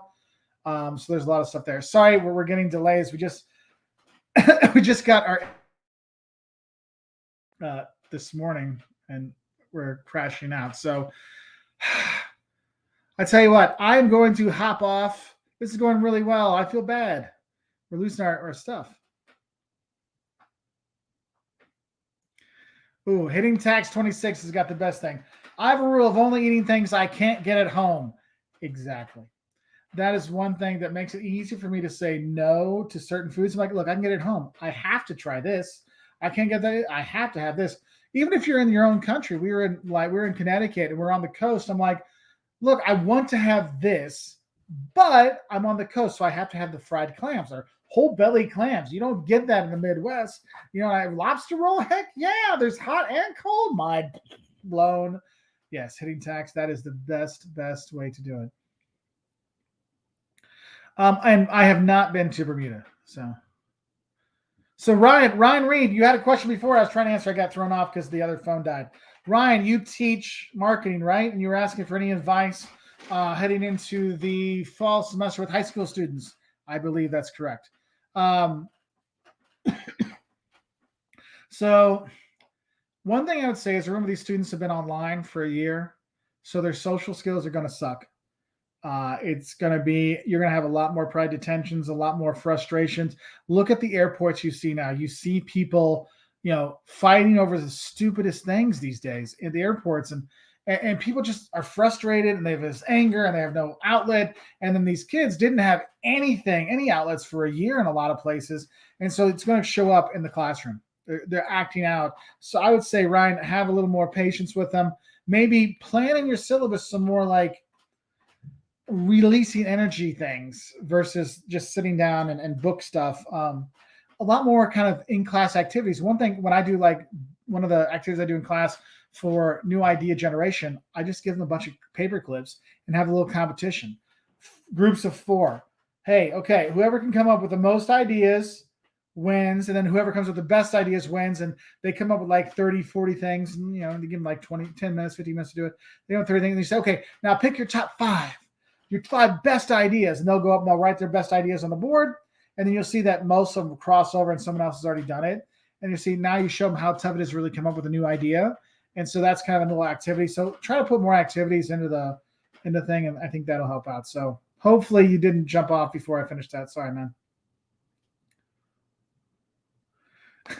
Ryan, I went to the US and Australia, then I went to the UK, and Jesus, those guys can drink. Have you been to the pub after work? It's always a good time.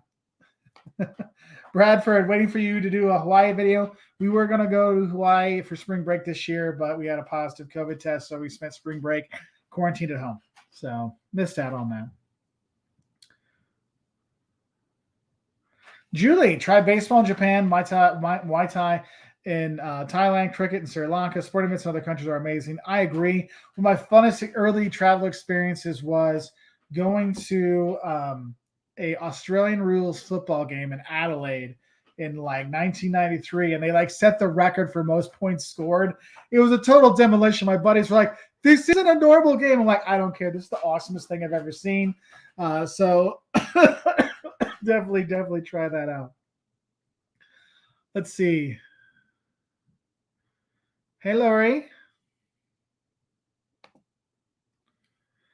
Lori says, so very much enjoy your live chats. Thank you. And Vince, thanks to everyone for this chat, and myself for life-changing travel tips. We love having you on here, Lori. And that's why I had on here for you, Lori, and Amazon, so we had both things going on.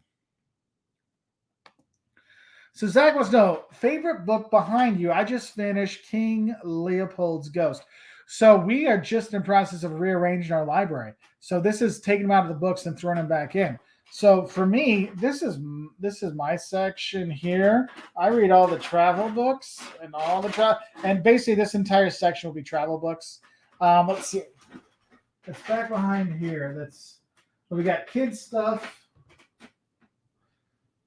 Oh, Joss would say it would be Jane Austen collection would be hers. Oh. Actually, what's funny, one of my favorite ones is actually Zig Ziglar's How to Close. Zig Ziglar, he's passed away, a great sales guru, has wonderful advice for people. Jocelyn is now looking at the books that are back there to give you her favorite one. I can't pick a favorite book. It's like picking a favorite child. Oh, Jocelyn said there's no way she can pick a favorite book. It's like picking a favorite child.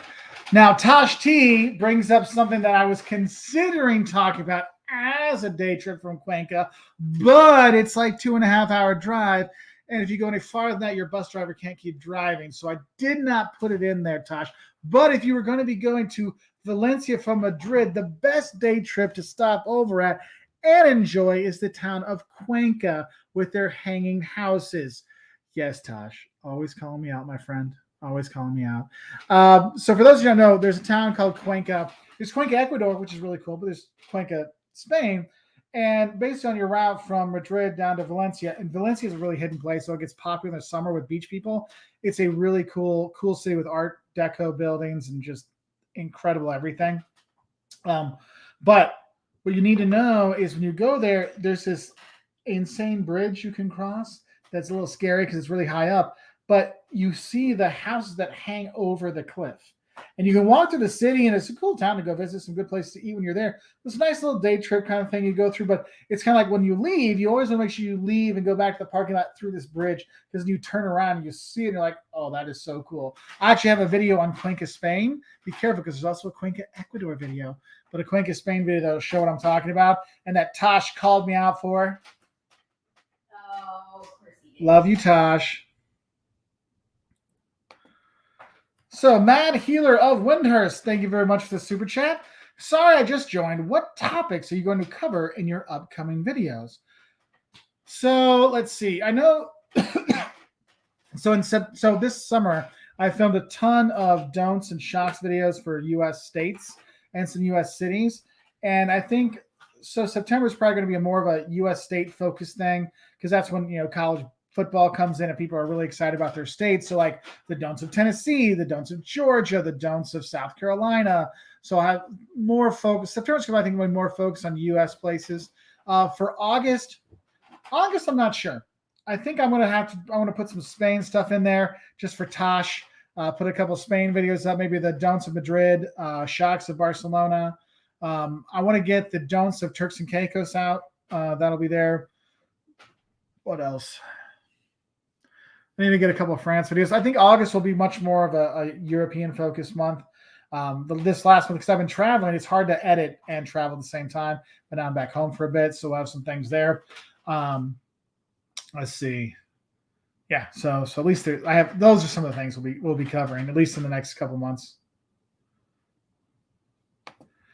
Bas from the Netherlands, Leiden, if you have any questions, ask away. Leiden is a great place. So Leiden is the first one that really got me really realizing there's no reason to actually spend the night in Amsterdam if you're going to go there for a while. Stay in Leiden, stay in Haarlem, stay in Utrecht, all great cities, towns that are like 20, 25 minutes on the local train away from Amsterdam Central. So you can actually stay in a great town without all the crazies and drunks and all that other fun stuff. You can enjoy the Amsterdam all night long, and just come back there and enjoy a quiet community and have a really nice time there. So Leiden, Haarlem, and Utrecht. Utrecht's probably our favorite one, though. But we still love them all. They're all great.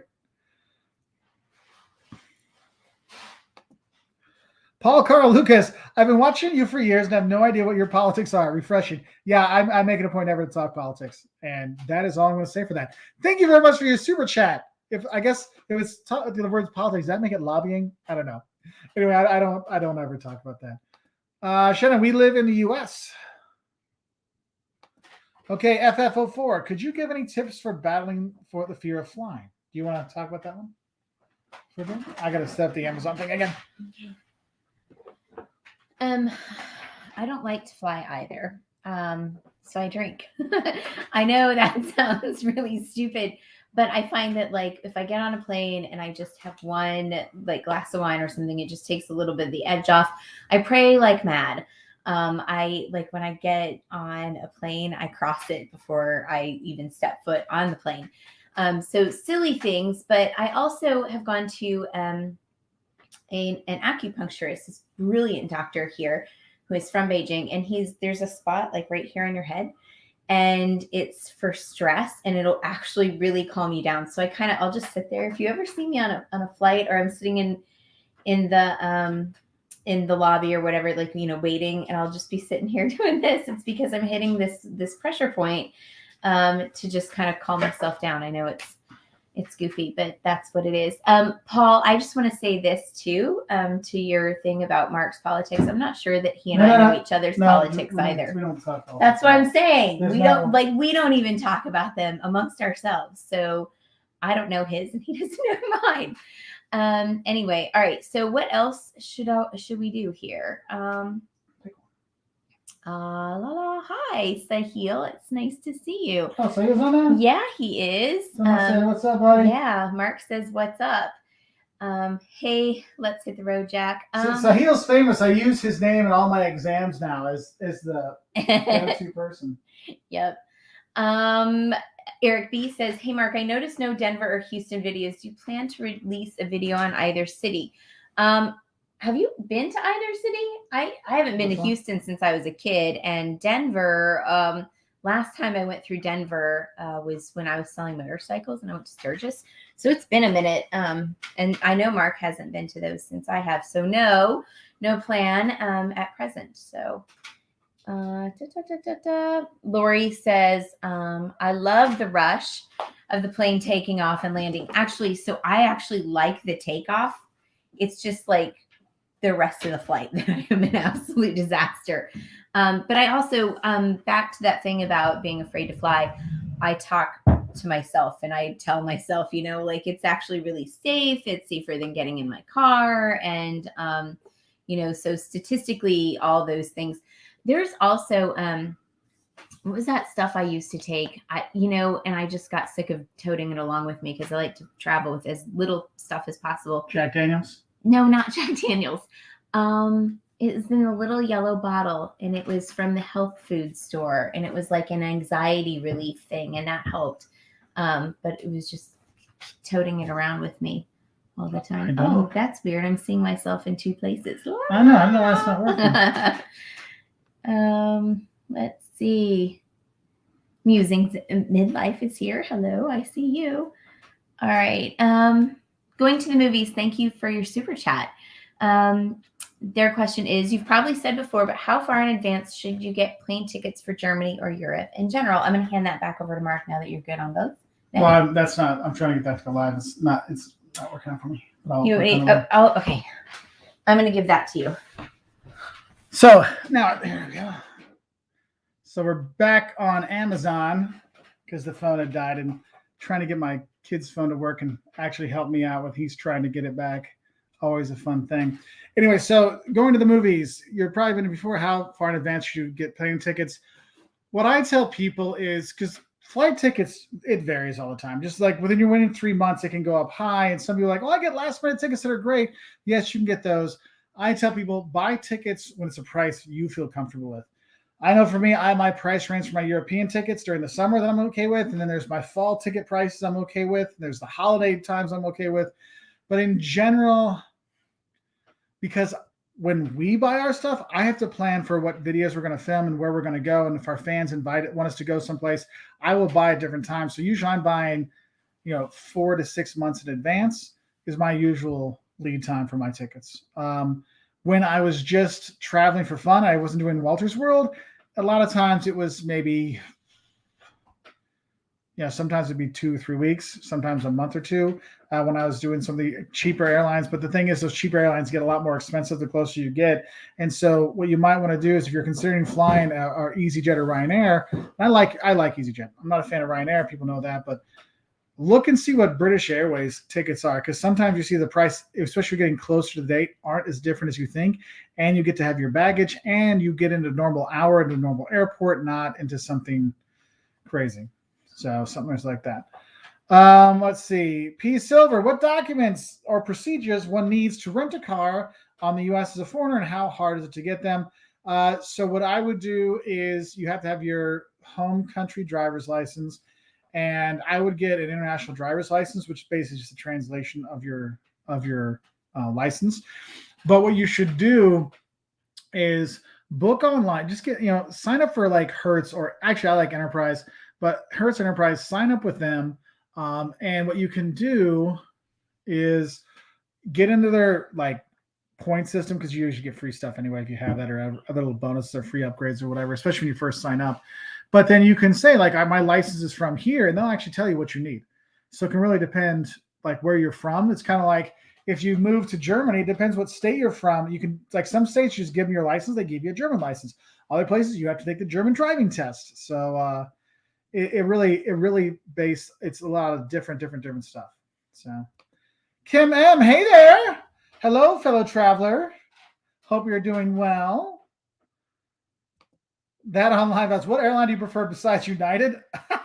My mom had a bad experience with them. If there is one that's better in service, we don't like United. We used to fly United all the time. We do not like them anymore because how badly they treated Jocelyn and my son and myself and my students. I try not to fly with them anymore. Actually, instead of using my free tickets to fly, I end up buying all the Christmas gifts for all my family that year with miles. So we don't do that. We fly Delta like mad. Delta is our go-to. And the thing is, at one time they weren't. One time we didn't like Delta because they were being not nice when Caleb was a baby. But now it's funny. We decided to try because the price was so good to go to Iceland, and it was such a great experience flying with him to Iceland that we said, you know what?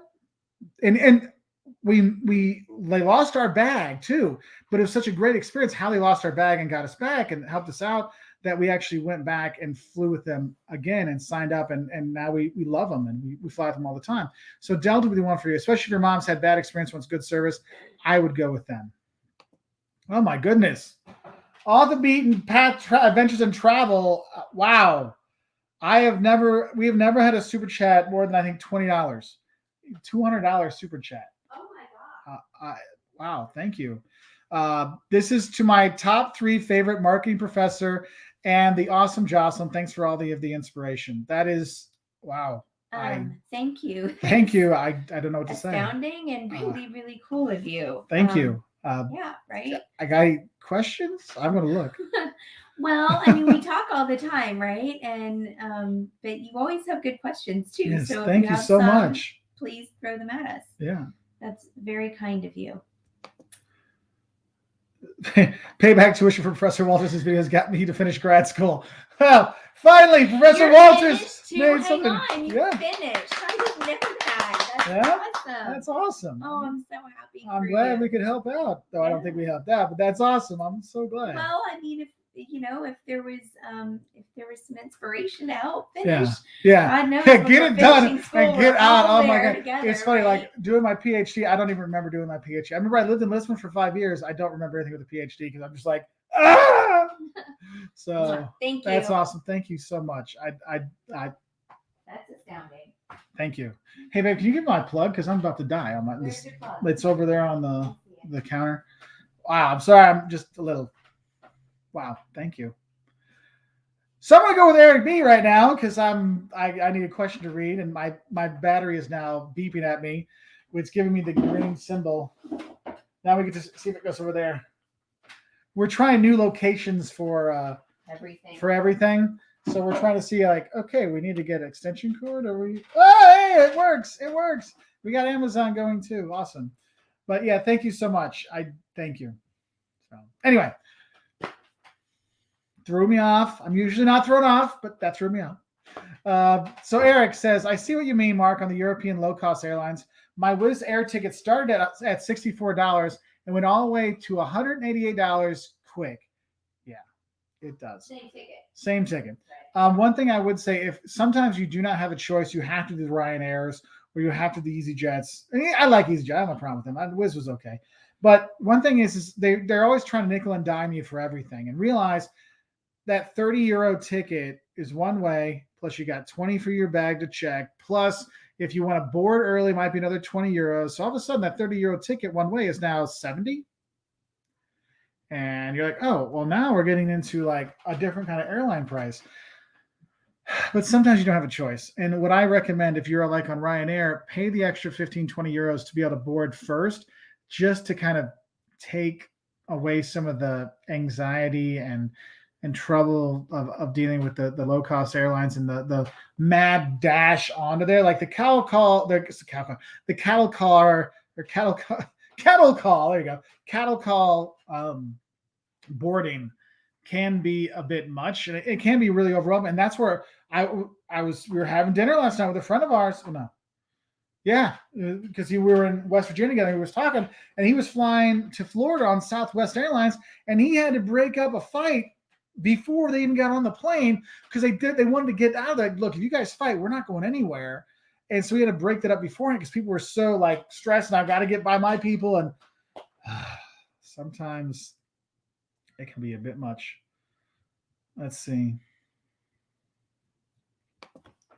Let's hit the road, Jack. I've been watching airfares for the last year from LAX to Amsterdam, return from Paris, Charles de Gaulle. I do that actually quite often because the Air France connection and the KLM and the Delta connection. So I do that all the time. Nonstop flights don't seem to fluctuate much, but maybe it's because of COVID. Do you think better prices will happen? From LAX, if you're getting, I don't fly at LAX. I can't say. I know for me, from where I am, it depends on what time of the year. I mean, my flight, that flight I've done multiple times, but make it like Chicago or Indianapolis. and I'll pay anywhere from $600 to $1,500 for that return flight, depending on the time of the year. So that gives you an idea. So I don't know the price you're getting. Ethan, I have never seen a moose in Georgia, so I'll have to ask. Oh, there's no meese in Georgia. No mooses. Oh, we have a new member. Where'd it go? I see there's a new member. Julie, good. Julie, I thought you were. Well, Julie, welcome. Thank you for becoming a member. Don't forget, go on to the community tab. I'll go youtube.com/WaltersWorld. And if you're a member, there's actually you can say members only posts, and you'll see where say here's a link to the Superheroes Facebook group. Click on there and then request membership, and I'll get you in there so you can be part of the team. So yeah, cool. 4.0. Nice. Let's see. Phantom of Darkness, Delta's my favorite. I've never had any issues with them, and it's always smooth sailing. Yeah, and I'll say the last few years have been super nice. Actually, the Twitter team at Delta, I had like friends in there because we would talk to each other in direct messages so much. I was sad when they all pretty much probably got let go because of cuts during COVID, but it was nice to hear that they're starting to hire people back. So I'm hoping the Twitter team get their jobs back and get up on there. Because I've had many calls with Delta, not because of bad things, but because for those who don't know, if you are, if you're like a status, you can get one other person upgraded with you. But the thing is, we fly as 4. So if I book, I can only get one person upgraded, but there's 4 people in our thing, so we don't get upgraded. So what we do is we actually split the tickets into 2. So like Liam and I are one ticket and Jocelyn and Caleb are another ticket. And since both Jocelyn and I have status, then all 4 of us will get upgraded for free. So something to think about, but you have to call them to get that done. You can't do it online. So there's that.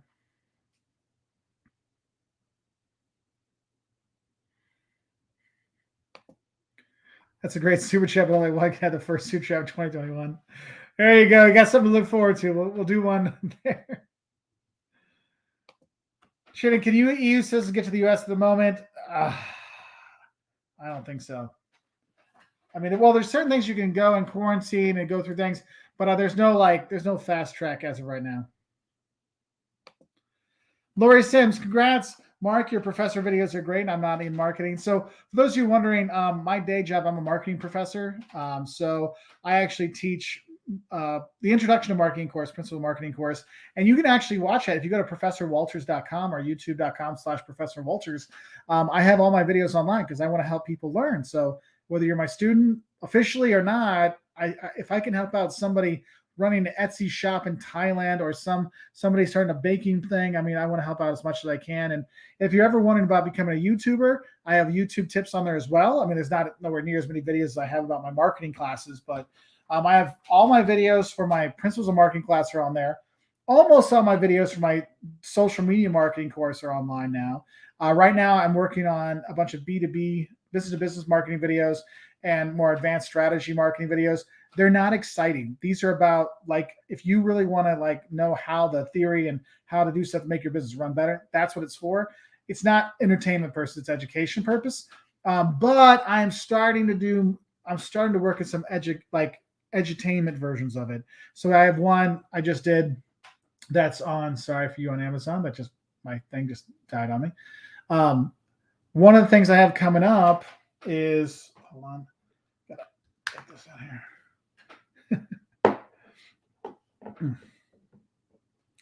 Yeah, so I have a phone down here that the Amazon watchers have, and it's my stuff's all dying. So, and the plug is just not long enough, so I can't get it. Such fun times. Anyway, but anyway, on there, and so I'm doing something like I've one like talking about the differences between the different generations. I've one on product failures, so there's more fun versions of stuff. So I'm trying to go not just in the dry education stuff, but try to get into some more fun business things as well. So there's that channel.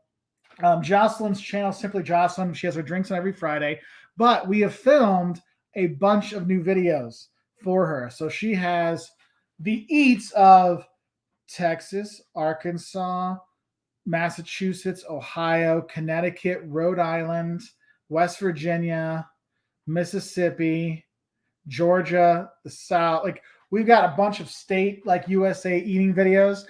She's done most of them. I helped her out on a couple, so there'll be some fun stuff coming there. So good times, good times. Laura, good to see you on here. Silvera World Traveler. Silvera, are you from Brazil or Portugal? Last name sounds Portuguese. Your content are great, man. I just started my traveling channel. Good luck, my friend. I always love you. I tell you, make a travel channel. Record your travels, because what happens is when we take those pictures, how many of you have thousands of pictures in your phone you never look at? You make those videos, it's a chance you get to relive your travels again. It's been it's been a wonderful thing for me. I mean, especially during COVID, just sitting there and reliving my travels, making the videos. Sometimes it makes me sad. Sometimes I want to travel again, and sometimes just nice to see those things. Jim, thank you very much for the super chat. Question: do you have any idea when Asian destinations like Taiwan, Singapore, and Bali may reopen for tourists? Some of them are already open. You have to do the 2-week quarantine, but there's no news. It's not like they keep talking about, oh, the US and UK are going to announce something soon. Well, that was supposed to be a month ago, and we've heard nothing. You're hearing nothing from it. So that's why I tell people, it's like, don't eat, like Europe, you get like tempted into booking. Like I booked France and Ireland because we're opening up. You're not getting that temptation from Asian countries yet, because like, look, we're just not doing that yet. So I don't know. Abstract. Oh, abstract. Ooh, nice way to write that. That would be an awesome license plate. Do you think the Delta variant will postpone travel again? I just can't see the travel industry going through 2020 again. I could see it having an impact. I was talking about this earlier today. I did really see an impact in our views when the Delta variant became headline news. We went from, our numbers were back to 2019 viewership numbers to we're back down 50%. Now it's better than the down 75% we were, but it still is down. So something to think about. I think what you'll see with the Delta variant, you're probably going to see, more masking, more testing, more proof of vaccination stuff. I think that's what you're going to see. But all viruses run a course, and you always see this. So you'll see the Delta go up, and then it'll go back down. Look at India, went up and then comes back down. You just don't want to overreact with things. So it's just about looking at the numbers, see what's going on, making decisions that are right for you. I don't see it hammering travel like it did last time. As much as people are traveling, I've been traveling all over the U.S. and how busy places are. I don't think, even if it were lockdowns again and stuff, I don't think you'd have the same negative impact, because people have seen we can live with COVID. It's one of those things. So I don't think it's going to have the same negative. It'll have a negative impact, but I don't think it'll be as negative. So. Other being trapped when you taught for 13 hours straight was hardcore. Yeah, my voice, I was talking about the other day, was actually 16 and a half hours, but YouTube only records 12. I remember talking to somebody, because we were doing our rafting in West Virginia, and I was saying, it's like, oh man, like by the end of it, I couldn't use my arms. I'm like, I'm glad we didn't stop too long, otherwise my arms would just die. And I'm like, yeah, it reminds me of when we were, as long as you keep going, you're okay. And it was when I was doing my talk, like Jocelyn was helping me out occasionally, but I knew I couldn't stop talking for more than 10 minutes. Otherwise my voice would just go, like disappear. And so when I finished that, I signed off. I mean, I'm no joke. Signed off, went to the bathroom, went and laid in bed. By the time I laid in bed, and I just went pee. I didn't do anything. I just went to pee and went down, laid down, was just sitting there, like looked on my phone, looked at some of the social media stuff, and then tried to talk. My voice was gone. It's just gone. I'm like, oh man. And it was just like, oops. And I know it's funny. It's like I talked to some people about doing that again to raise money for the emergency dean fund for the university I work at. I've tried to get other professors to get involved. There's been some interest in it, but with COVID going on this year, they were just like, it was just too much going on already. So I'm hoping this year, maybe in the spring, we can get together, and it might not just be me doing it. What I'm hoping to do is kind of get like a 24-hour thing and have, 24 professors come in, and they do like just an hour lecture on some cool topic. And so people can raise money, and they'll like, hey, come watch Professor Walters from 2 p.m. to 3 p.m. or come watch Professor Examus from 11 at night to 12 at night, and so we can do that. So that's what I'm hoping to do. But things have been a little crazy with COVID and the university trying to get everything working, that it's a little bit on the back burner for now, but it's definitely something I want to do, because I was really happy we raised over $2,000 for the emergency dean fund that helps out students. Like, you got a crazy boyfriend's breaking your house, you need a place to stay. they get you emergency housing, emergency, locks changing, stuff like that. Get you home. Someone dies, you have money to fly home for the funeral, gets them there. So it was really nice to help out some students, and some of my students that actually were helped out by that. So it was really nice. So with all of you that donated to that last year, thank you so much. Mona Lisa Da Vinci, top 5 wine drinking cities. Oh, fancy. For me, anywhere in Portugal, France, and Italy, anywhere will be fine. But I think specifically city wine drinking, green wine, cold, chilled green wine in Lisbon is top notch. Porto in Portugal, port wine is a dessert wine. You don't sit there and drink that like for drinking fun, but drinking Douro wine, red Douro wine, I love that, or Dow wine up in the north of Portugal is always good. So Porto will be the city for that. If I'm in Italy, sitting in Lucca in one of the squares and just drinking any. I like the Pinot Gris, the Pinot Grigios and stuff. It's just anything there is good. Oddly enough, a fun place, Vienna. Go into the Wienerwald, the Vienna forest, and drink wine up in there. They have all these vineyards up there you can go to. Actually, one of my old students, his family owns one and runs one up there. That's something that's really cool. That would be another good place to go for a little wine drink. And of course, there's all the wine regions you go to. Just drink yourself silly. I mean, we were in the Finger Lakes of New York, and it was a really nice time. The wine was okay. It was okay, but the setting was gorgeous. Darian, love you, buddy. Scott, Brad, all this makes me happy. Mark and Jocelyn seeing the family for the first time in over a year due to COVID. They'll be here soon. Time to get drunk. Have a great weekend, both of you. Scott, you're probably gone by now, but you have a great time, my friend. That is awesome to hear. Oh, it's nice. John says, I've been wanting to move outside the U.S. Where do you recommend? I think the Netherlands looks very nice. Yes, Netherlands is a great place to be. How would I say this? Sometimes the Dutch humor, you have to realize they're very dry, and they do sarcasm. So a lot of people aren't used to people that don't speak English natively doing the dry sarcasm. So sometimes that can get you, but you have a good time. Don't think Amsterdam's your only option either. You'll have a better time integrating and making friends and meeting locals outside of Amsterdam as you will inside. Oh, excuse me, Juice. I only have 2 countries left to visit in Europe. I'm going in August. Awesome. That's awesome. Have a happy trip, my friend.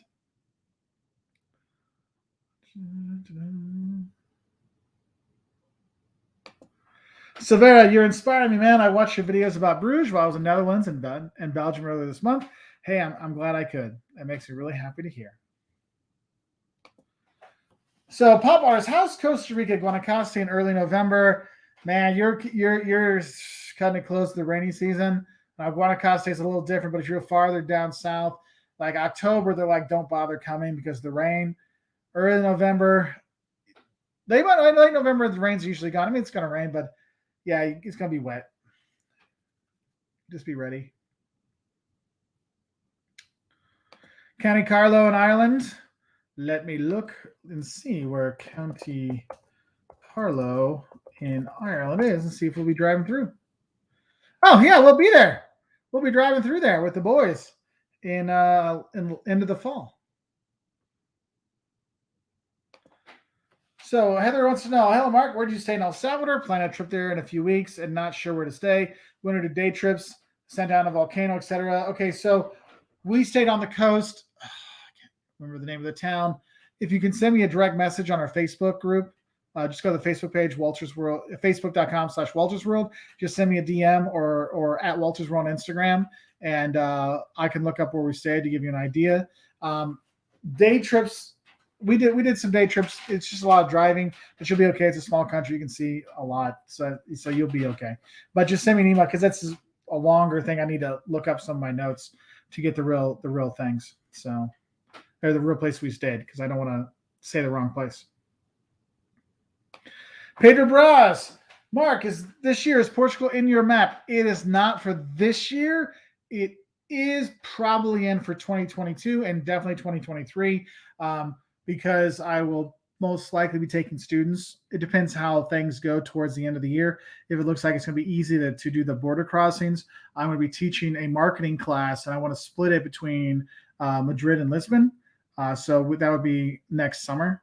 And if it doesn't work then it'll be 2023. We'll just do the whole class in Lisbon. So we'll be back. We'll be back. Let's see. Oh, Germany. Magnificent Germany with Darian is going to be in Germany 139 days. Try not to break your leg this time, my friend.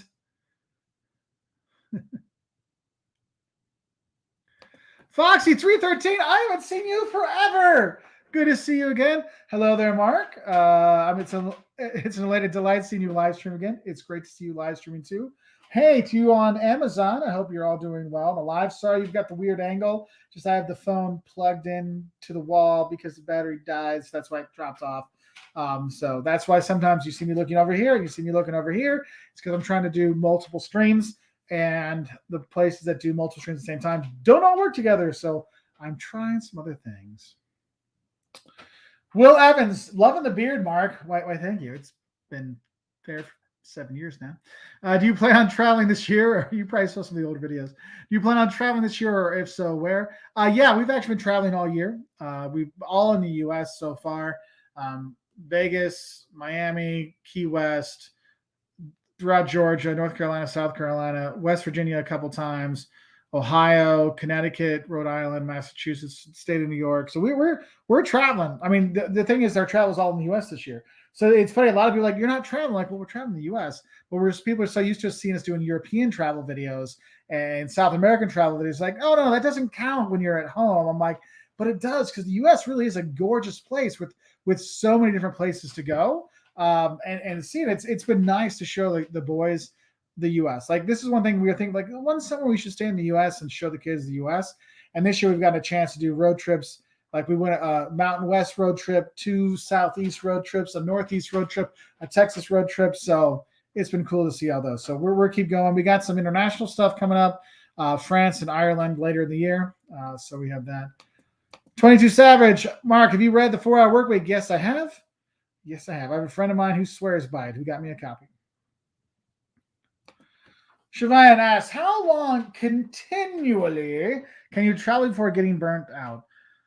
So I think one summer I went 10 weeks straight, and usually when I travel, it won't be 10 weeks straight. I'll have a break back home or something like that. But it was 10 weeks straight, and I was teaching class. I was taught for 4 weeks. I taught a class, then I traveled 6 weeks with the family, and then I'd actually done another trip before that. So it was basically 13 weeks out of like 16 weeks I was gone.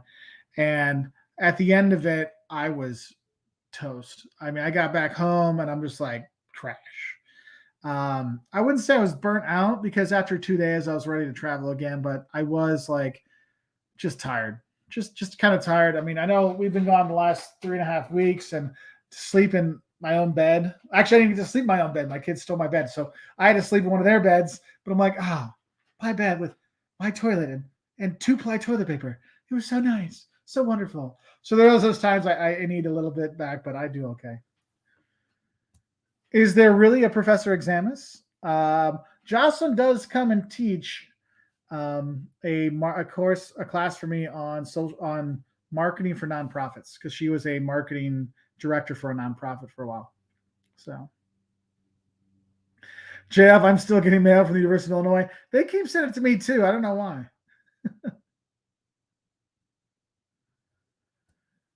Tim Lux, hey Mark, I hope you're well. I remember seeing you in the heat wave of Luxembourg when you were recording your videos at the train station there.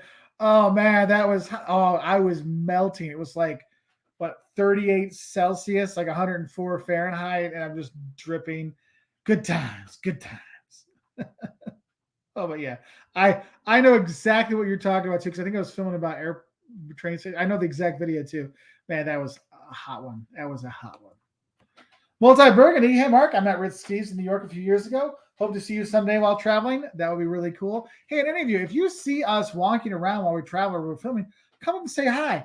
I can edit my video. It's okay. I love when people come up and say, hey. It's always weird when later on I'll get a post on Instagram, or I'll get a thing on Twitter. It's like, I saw you filming. I'm like, why didn't you come say hi? So always come say hi if you see us when we're out there. We always like meeting fellow travelers and having a little chat with them. And we've had a few beers with our fellow travelers over the years as well. So do come up and say hi. Sean asks, what cities are a must see in the U.S. for a foreigner? I would say New York City, New Orleans. For middle-sized city, Savannah. Chicago can be good too. Oddly enough, Kansas City, Missouri is actually kind of a cool place. San Diego, I love San Diego. Let's see. Like city-wise, those San Antonio is a good city to visit. Santa Fe, New Mexico. So those are like this. There's other cities too. Those ones off the top of my head. But there's like natural stuff you want to see. Like, yeah, like okay, Key West is fun to go to too. I won't lie. Key West is a good time. But going to like see Grand Tetons National Park, which is like Yellowstone, and you can go Bozeman, Montana when you're up there too. That's a good area to go to. Where else? Yosemite's really cool. Where are some other beautiful places? Oddly enough, Ohio could be a fun place to go. A lot of stuff to do there, but very few people, travelers, go there. But it's a different state. West Virginia is gorgeous. Like go to New River Gorge National Park, newest national park in the U.S., and you can do some of the best zip lining in the entire country are there, and do whitewater rafting. We were just there yesterday. I just got back, so there's some fun stuff there.